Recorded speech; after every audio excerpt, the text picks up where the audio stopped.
is my immense privilege as a migrant to live, learn, and work on this land. I would like to pay my deepest respects to the traditional custodians, from where I stand, the Wurundjeri people of the Kulin Nation. Acknowledgement is critical, and I encourage you to continue to extend platform opportunities to First Nations organizations and leaders. Hello, 大家好. My name is Gloria Yuen. I'm a member of the Women on Board's Cultural Diversity Committee. I'm passionate in breaking down systemic barriers and creating opportunities for women, especially First Nations women and culturally and racially diverse women, to thrive. The Spotlight on Cultural Diversity is a series featuring amazing women supporting cultural diversity on boards.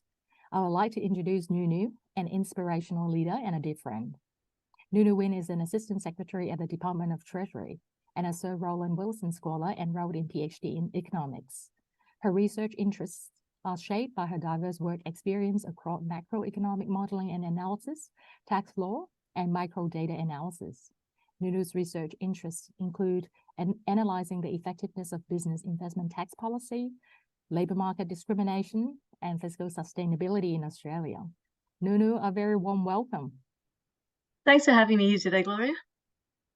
Well, tell us about your story. Who is Nunu? Sure. So first, I'd also like to acknowledge the traditional owners of the land on which we meet, and also where everyone is listening in today. Especially since today, we've had a lot of interest in, the working paper we've just put out. But what we haven't put out yet are the results related to Indigenous staff in the APS. And this morning we received approval to publish that. So watch this space, because there'll be a follow-up to the working paper. And that analysis is also quite interesting. But in relation to me, so many people will guess from my name that I'm Burmese. So my cultural heritage is Burmese. I was born in Myanmar. I arrived in Australia when I was, 4.5, so just shy of kindergarten.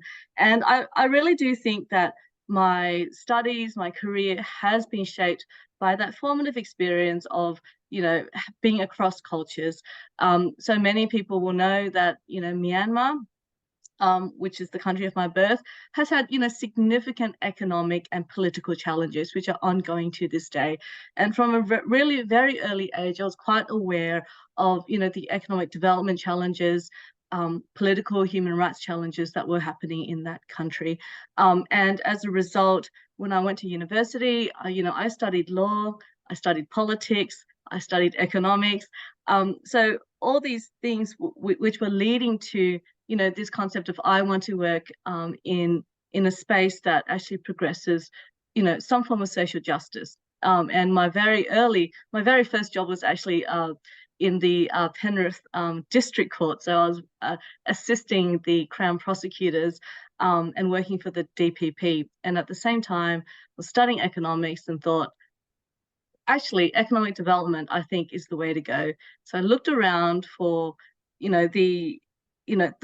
what is the best economic development institution in Australia, and I landed on Treasury, because not many people realise that the Federal Treasury is the development institution for Australia. It's the department that's ensuring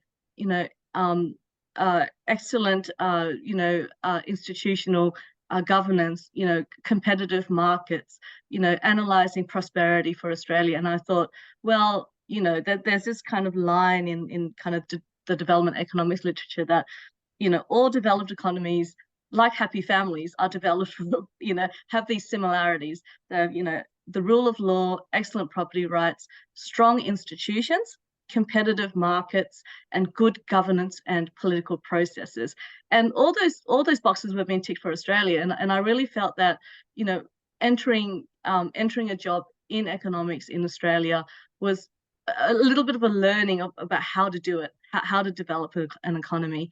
I've had great opportunities in my career to work in Singapore for BHP, but also for the World Bank. And I think one of the strengths of being cross-cultural is that you can, very easily pick yourself up, adapt to the culture, whether it's, the culture of the country you're landing in, but also the corporate culture that you're landing in, and learn and take the best out of those cultures that are confronting you. So, how do they do it in Singapore?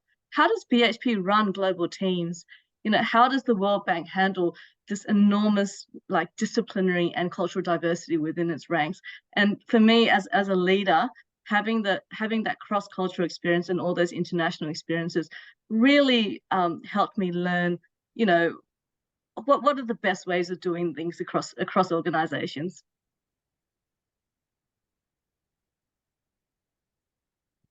That's incredible. Thank you so much for sharing, because I moved to Australia 6 years ago from Hong Kong, and one thing that I've heard about the most is how awesome the multiculturalism was celebrated in Australia, and especially when I'm reflecting back in the workplace, how much multicultural celebration actually stopped at food and festivals.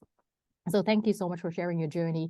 I would like to really unpack a little bit more. Why are you so interested in diversity and inclusion? You've got an amazing international career, different perspectives. Why diversity and inclusion? I suppose that journey started, we kicked off a gender equity process in Treasury about a decade ago. And, I remember being an economist inside, the macroeconomic group there. And I think I was the only woman who was a director. I was the first woman who held the macro policy role, which was actually quite a high profile role because, we were advising on monetary policy settings and fiscal sustainability for the government.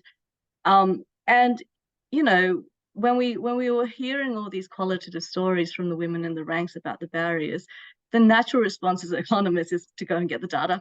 So, as the chair of the Progressing Women in Treasury Committee, I think we did the first data analysis using HR data to look at progression of, the men and women inside our own ranks. And what we found was actually really confronting. So we found that, male graduates were being promoted earlier than female graduates, really early in their careers. And the other thing we found was, and that really corresponded with some of the qualitative feedback we were getting. So some of the female graduates were, giving us feedback through this kind of gender process that we were running in the department, that, they would do a job like a big strategic planning conference for the division, and they were being told that they'd done a great coordination job or a great administrative job. And then, the male graduate may be told he had done a fantastic strategic leadership job. And so even for the same role, even for the same output, what we were getting in feedback was they were getting different appraisal comments. And that was just conditional on getting the same task. I think young women were also reporting that they were actually given the admin tasks or the low profile coordination roles, and the men were given the high profile kind of policy analysis and briefing roles. And, to be very clear, we get amazing graduates into our organization, really smart, top of the kind of class graduates. And it was kind of confronting to hear that there was such a discrepancy and the promotion rates were different. Having analyzed that HR data a little bit more, we looked at the promotion to senior ranks, and we found that, basically every woman who got promoted over that 10 years to a senior rank had, really good marks, full marks on that promotion. But we also found that there were a group of men who were promoted to the same ranks or given an acting opportunity to the same ranks who had quite low marks. And so, this kind of gelled with some of the feedback we were getting, but women saying, well, we have to tick all the boxes. And why is it that some men who aren't, as we feel, as strongly performing at us are getting the same opportunities? And this was the first time we put together kind of the quantitative evidence to back up the qualitative reports that we were getting. And, Treasury had this really successful process where, the data analysis and the qualitative feedback led to a gender target in our leadership ranks. And from the last time I looked, we've exceeded that target. And we have, such high performing women in our senior executive. We've had, really, really inspirational women on our boards. So for me, I'm very proud to have been a part of that process. But it highlighted for me the power of, I guess, putting together the quantitative evidence to stack up against and validate the qualitative data. Wow, I definitely feel validated, and what you've shared really resonate with me personally, being first women, first Asian, first millennial in a lot of like senior ranks, or especially in the corporate space. it's always good to look beyond stories and also qualitative data. It's so great to be able to get into the quant. So thank you for what you do, Nunu. I can't really wait to study and learn more about the indigenous studies that you've just mentioned earlier. But I would like to first hear more about the groundbreaking work that you have led on discrimination in the public service. Can you tell us about that, especially for the audience who do not identify as Asian? We've read in the AFR, what is exactly the Asian penalty? Thanks, Gloria. So firstly, this is a joint work with Professor Robert Breunig and David Hansell, so both from the ANU, and who are my co-authors. And we partnered with the Australian Public Service Commission, and so we're very grateful to the APSC for letting us use their data, for the amazing team over there that maintains a really detailed and high quality database, and who actually helped us get across all the data that they hold. So very grateful to the APSC. And so what we actually did, and I'll tell this to you, I guess, as this journey of discovery we had as researchers. And I remember coming back from Washington, D.C. and entering these meetings and looking around at the senior executives. And, remember, I'd come from a very diverse workplace and landing here. And I looked around and I realized that often I was the only person of color at the table. And not only that, but if you looked at the list of people at the table, there were specifically lots of Anglo-Celtic names. I remember a meeting we actually had on the Asian economies, and looking around the room, and there was me, and obviously I have a Burmese name. There was one continental European name, but every other name at the table was Anglo-Celtic. And I thought, okay, what's happening here? Is it just my cognitive bias because I've just come from overseas, and maybe the adjustments kind of what's jarring here? So again, like a good economist, I went back to my desk and I guess tried to find, well, what's the data telling me?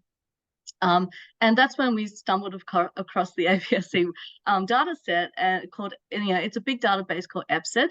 And what we learned about that database was that, kind of like that, gender project we'd had before, it actually held the promotions, data on the promotions of every public servant for 20 years across the federal public service. So suddenly we had a HR database that covered the whole sector. It was millions of data points. But further than that, it had, education indicators, experience indicators. It recorded when you'd moved between, important departments. So, if you've moved from, say, what we call a central department, which is Treasury, Finance, and Prime Minister and Cabinet, to other departments, because anecdotally those departments kind of give you an edge in promotions. It gave you, what kind of degree you studied. It gave you what kind of job you did. So it was a very rich, detailed, high-quality data set. And so we thought, well, maybe we can use this to answer the questions, kind of like what we've done for the gender project, but let's expand it to other elements of diversity. So in addition to gender, the categories that we could pick up were disability, Indigenous, as I'd mentioned before, and something called non-English speaking background and country of birth. Now, Australia doesn't generally in workplaces, and the APS doesn't record, HR systems don't record race. So I remember being in Singapore and the US having to tick a box on what was your ethnic heritage. So Australia and the public service have this thing called non-English speaking background. And what that is, are you a person whose first language was not English, or are you the child of those people, regardless of where you're born? And so what a non-English speaking background or NESB category kind of captures, I guess, all those first generation immigrants of, Indian, Italian, Greek, all those heritages that we have in this wonderful multicultural country. But it also has the children of those people who may be born here, right? So we had that, and we also had people's country of birth. And so we decided to kind of say, well, let's model this.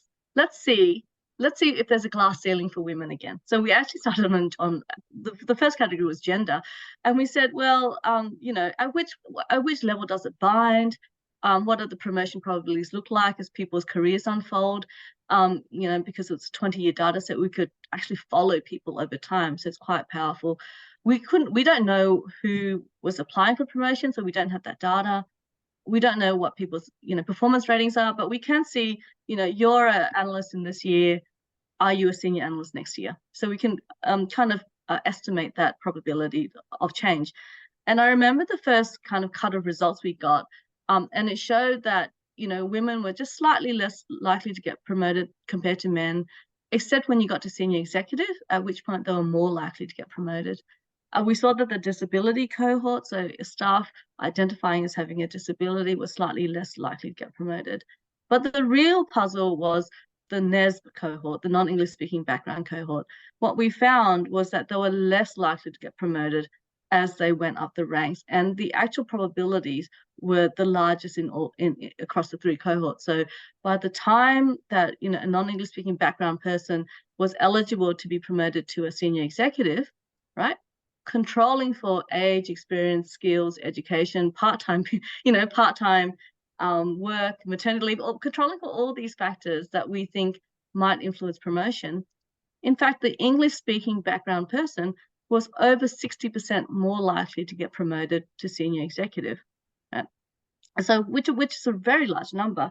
And remember, I mean, we're comparing like for like here. So we're controlling for education levels, as I said, part-time status, the kinds of skills and experience you have, your time at level. So after that comprehensive control, we weren't expecting that two people who were so similar, except for the NESB status, would have such different and increasingly worse promotion probabilities. I guess when we saw those results, we thought, well, perhaps people are leaving. You're not getting promoted. There's the private sector out there. Perhaps people are leaving. So we reran the model for whether people are leaving to see whether this was driven by attrition of the best. And it turns out not. So the NESB cohort is less likely to leave at every level. In fact, it was the ESBs who were more likely to leave. So the ESBs had better promotion probabilities and were more likely to leave. So, I think, you can kind of maybe infer from a non-English speaking background tag, we thought, well, maybe it's language barriers, right? So perhaps lack of, English and cultural fluency might be affecting, people's networking abilities, people's ability to brief ministers, that kind of thing. So we said, okay, how can we tackle this? We don't have a measure of language ability or cultural assimilation in the data, but we do have whether someone was born in Australia or whether they went to kindergarten here, so whether they arrived here before the age of 5, so people like me. And so what we did was we reran the modeling, just focusing on people who were Australian born and raised. So they were either born here, or they arrived here before the age of 5, and they were NESB, and we compared those probabilities to the English-speaking background cohorts. I think it was a bit of a shock when we got those results, because what we actually found was the pattern was exactly the same. Even for Australian born and raised NESB staff, the probabilities of promotion went down as you ascended ranks. Now, by the time you get to, director level and applying for senior executive, their chances were still 40% lower than the English-speaking background cohorts. And remember, these are Australian born and raised. So even after controlling for language fluency and cultural assimilation, we were still finding poorer promotion prospects for this cohort. And then we thought, and as I said, it's been a bit of a journey. And then we thought, well, maybe because the family immigrated here, they don't have strong community networks. Maybe that's an issue here. So what we did was then we looked at the promotion prospects of people who are English-speaking background who immigrated here after the age of 6. And so you can imagine people from, say, the UK, US, Canada, New Zealand, who might immigrate here, at 6 or in their teens or even as an adult. What do their promotion probabilities look like? Are they also hampered? And we actually found that they are not. Their promotion probabilities are almost the same as the local English-speaking background cohort. So we had this conundrum we had these interesting kind of results where, Australian born and raised non-English speaking background staff seem to have falling probabilities of promotion as they ascend the ranks, but English-speaking background immigrants who arrived here a little bit later had no promotion penalties at all. And where I guess, ethnicity comes into it is, remember, we have country of birth. So we split out the non-English speaking background staff by whether you were born in Europe and whether you were born in Asia. So you can imagine that, we've got this large cohort in Australia of, the post-war immigration of Italians, Greek speaking staff, French, you name it, Romanian, you name it. And we also have, the Asian-born staff, the non-English speaking background staff who were born in Asia. And I remember having a conversation with someone born in Italy, actually, and he said to me, and he has an Italian accent, he's a late immigrant, and he said to me, Nunu, I still have white male privilege, and I feel that maybe my prospects are maybe not so different because perhaps people are just seeing me as a European, and maybe I might blend into the background.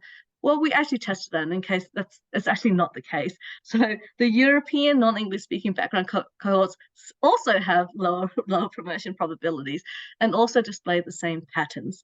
And so it looks like if you're non-English speaking background and you're born in Europe, you will still have lower promotion probabilities than the English speaking background cohorts, but the effect was worse if you were born in Asia. And so that was also a puzzle. So after all that, we thought, gosh, I wonder how these probabilities have changed over time. So as I said, I'd been such a kind of committed part of the gender process, and I was really pleased to see. So we did rolling estimates of these coefficients to see how these probabilities have changed over time. And what you actually see in the female results are, at every level, at most levels, women had started, the 2000s. Slightly less likely to be promoted than men. But from about 2013 onwards, all those probabilities have started to lift, and around that time, we'd started instituting in, gender policies, targets, champions for change, all these policies that helped, I guess, inspire women and also helped organizations promote women into kind of more senior positions. And what we actually see is that all those promotion probabilities close with men. So right now, the latest estimates show that women are at least as likely as similar men to be promoted at every level across the service. But the NESB results were a bit concerning because there was no change in those estimates over the 20 years. So it wasn't just a matter of time of, the organizations catching up to multicultural Australia. In fact, the poorer promotion prospects of the NESB cohort hadn't changed over time, and if anything, had gone a little bit backwards. So I guess in the paper, we concluded that, these policies that we had for women seem to have worked, and that was the great news. We do have tools that work, commitment, focus, all those tools had been able to change the promotion probabilities of those women and given them careers that I guess were equally kind of as likely to be promoted as men. And perhaps deploying some of those tools onto the multicultural cohort might actually affect those for the positive as well.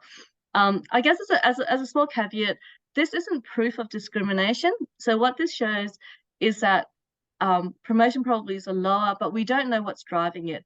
We know that, from works from lots of other work from, say, the Diversity Council of Australia, that bias and discrimination is in our community and is in our workplaces, right? So that's probably part of the picture. But there's another part here where, literature from the US shows that, for example, if you don't think that the process is meritorious, and if you don't think that you're going to be promoted, then it doesn't make sense for you to keep trying at work. Right? It makes sense for you to spend time with your family and invest in, things that make you happy. And so perhaps people stop trying, perhaps people stop putting up their hand for promotion or stop putting up their hand for, difficult positions that are high profile and perhaps more risky because they can see that the leadership cohort is not diverse. And so they infer that their career prospects are not very positive. And so it can be a complex process of maybe it's a bit of bias, conscious or unconscious, but maybe it's also a reaction from staff of, well, it's not worth investing in this workplace. I'm going to work my wage because you're never going to promote me. And so we don't know what that is. And I think we came to and to be honest, we didn't know what the factors were when we were trying to address gender equity either. What we did was we deployed a whole lot of policies all along that chain of careers, from the intake to the allocation of work, to asking people to put up their hands for promotion, to sponsorship, to mentorship, and to sponsorship and mentorship, and to actual formal targets for our organizations. Right. Gosh, the compounding effect and also the intersectional impact. I'm non-English speaking. I'm a woman. I'm an Asian, and I definitely understand what you're kind of highlighting. Where's my pathway? Especially working in a public service or even in the private sector. And to your point about look around the table. Look around the table. Once you have seen the disparity or the lack of representation is almost impossible to unseen. So just on the back, and probably I would invite you to further elaborate, because it's worked on both sides, both at the workplace, but also on the individuals. What advice or tips would you give to the other, board directors, chairs who are listening to this conversation to really increase representation? You alluded on the fact that there are policy that were put in place to drive that gender equity piece. And I do feel that change is needed. But what change? What needs to be changed? Really keen to hear what you have to say. Thanks, Gloria. So I think looking at the broader research from bodies like the Diversity Council of Australia, but we've also got other academic research. So, Professor Bob Breunig is previously published on this issue of NESB wage gaps across the economy. But also we have interesting CV studies of people not getting callbacks based on the ethnicity of the name, even when the CV is exactly the same. So we have a little bit of a clue that this issue is not exclusive to the public service, right? It might be across all the sectors. And the advantage of the public service is that we have this fabulous, highly detailed integrated HR database, which lets us look at these, but also gives us a little bit of an insight, I think, into Australian workplaces in general, right? Because having an integrated HR database is a little bit harder across the private sector. Right? And so I think that so culturally diverse staff not being promoted, obviously it is a challenging thing for the individual and has lifelong career implications and implications for retirement incomes and all sorts of things. I guess, but for organizations, if you have what organizations need to do is get the best talent in the door, the best brains in the right seats, making the best decisions for your organizations. And if along that chain there are biases happening, then that's actually a lot of talent and productivity that you're leaving on the table. So I think that having a real look at this issue, it's just one of those rare leadership opportunities, for people in all sectors to think, well, here's an opportunity for me to, simultaneously motivate my staff, so there's that really hard project I'm going to do. Am I going to spend another few hours on it? What's the incentive for me, right? So to motivate my staff to, put into to the best extent of their talent into your organization, raise your organizational performance, and also contribute to fairness all at the same time. So it's this rare opportunity to do all those things by, I guess, looking at progression in your own organization. And the place to actually start, and you don't need a bunch of ANU academics to do it, to partner with you. The best place to start is actually looking at your data. And you think, well, I get fantastic graduates through the door. How are they performing? Are they actually making it to associate? Are they making it to partner? If not, then why not? Are they, what other help or barriers can I dismantle along the way? How can I lift my performance? Because what you really want is everyone working, for the organization and for each other to the very best extent of their talents. So I'd really, really encourage people to kind of look at the evidence. I think we do a lot of qualitative analysis and we ask how people feel, which is fantastic. But what I have really found is it's the data that talks. So what people feel, and we have to match it up with what actually happens in your workplace, right? And so I would really encourage leaders to have a look at that and reach out if you need help, because I feel like I've gone through several rounds of this, and have a look at that. If you are diverse, right? And I know that these results can be discouraging, and you think, oh dear, I'm going to go for this position, it's a senior position, I have no chance, right? I choose to take my results as I'm the best candidate in your field, because if you look at it, you must be underpromoted. So you must have the best experience, the best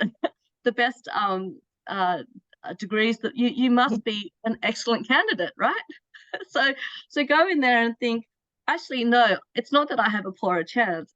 It's that every other candidate is probably not as good as me, right? And so choose to think of it this way.